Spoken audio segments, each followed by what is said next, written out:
Jeff, Fairs on the Hat Homestead. Today I continue my videos on keeping cool on a hot summer day.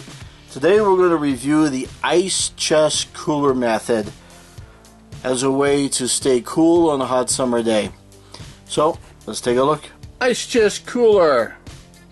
So let me just briefly show you what I've done. Basically, you take any cooler, doesn't matter really the size, I think, and I have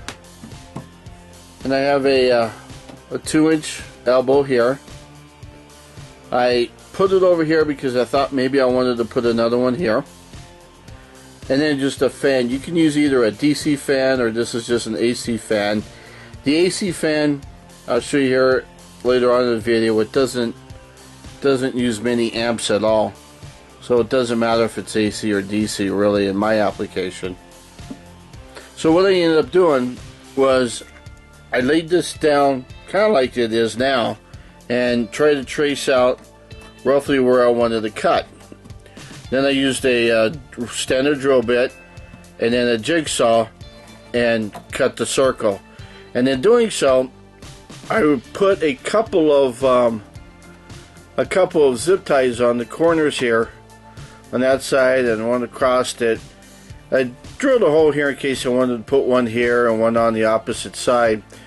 This just made it a lot sturdier, and that way it didn't accidentally fall in as it was running and it would vibrate loose or something. So that was just made it sturdier. I did the same thing here. I just outlined it and cut it with a jigsaw. And then on the inside, there's nothing special on the inside. This is what it looks like on the inside. And that's where I put my ice. That's where I put that blue ice and all that. So, but that's how I constructed it. It's very simple. You know, just a basic cooler and a little fan and an elbow. So the construction is pretty cheap and pretty simple to do. So now let me show you what some of the results were. So I tried this method first. The blue ice containers like this. I tried a couple of those, mixed in with some of these. I just call them blue ice. And then I even had some containers like this that was all frozen. And thinking, how would that work? Well, sucked. Yes, it blew cooler than the regular air, but here's the problem that you run into. When you've got this fan blowing across this plastic, even on these guys here, that's going to create a little bit of a friction and a little bit of warmth. Inside is going to melt, but the outside ends up being warmer than what's on the inside. So you don't get the real effect of that ice. I was not impressed by any means. Now here's what worked really well. What worked was ice. Just standard ice. So if I could crack this open and use just this ice, that would work the best. Because what would happen is you'd put a block of ice in here for an example. The fan then would blow across that ice, and as the ice melts, it's going to be a lot colder coming off of that ice than it will be coming off of this plastic. Plus, when that ice melts, now you create a water down on the bottom. That is ice water now. Now you've got more surface area come across that's of ice water, basically ice, and coming across there creates it much colder. So I love the theory of this thing. If you have the capability of producing ice on a regular basis to put in here, great, it will work. But here's the problem I have. The amount of energy that it takes to make ice and the space to make this ice on a regular basis to use it here daily for 2 straight months does not work. I'd spend more time, energy, resources making ice than I could just adding another couple more batteries to my solar setup and running a regular air conditioner. And that will blow just as cold and cover a bigger area. So on a personal level, short-term use, use ice only, fantastic idea.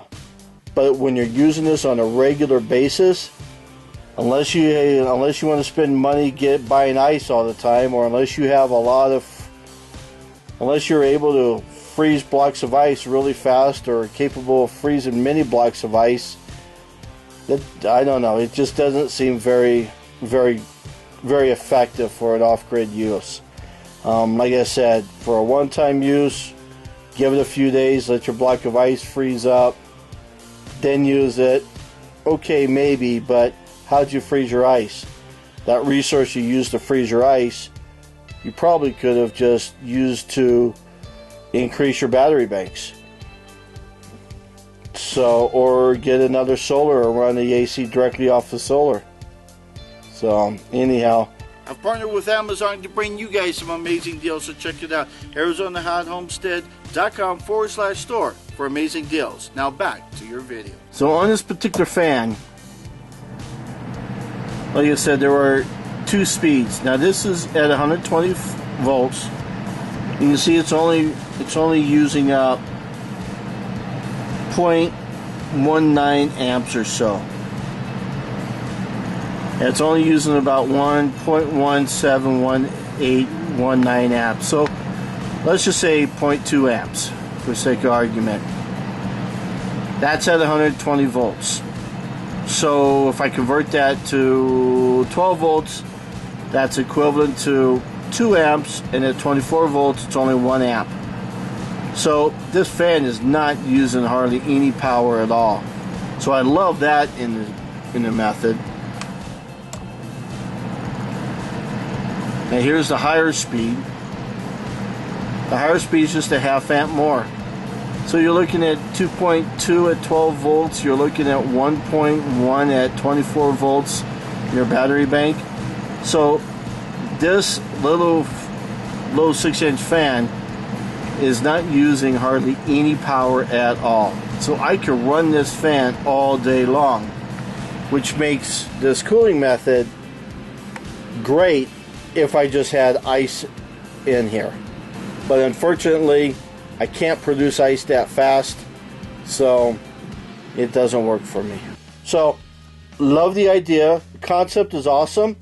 The ice, fantastic. Using this stuff, no. Everyday use, not a good idea. I'm not going to be using this. Maybe I might use it once every now and then, but for the most part, I won't be using this either. Cross this one off the list. Instead, don't forget to check out the playlist, as I'm trying to find a way to stay cool on the homestead. Thank you for watching my video today, and I appreciate you watching it all the way through there. Don't forget to like, subscribe, share, and comment. Every little bit helps support my channel. My name is Jeff, and you've been watching Arizona Hot Homestead.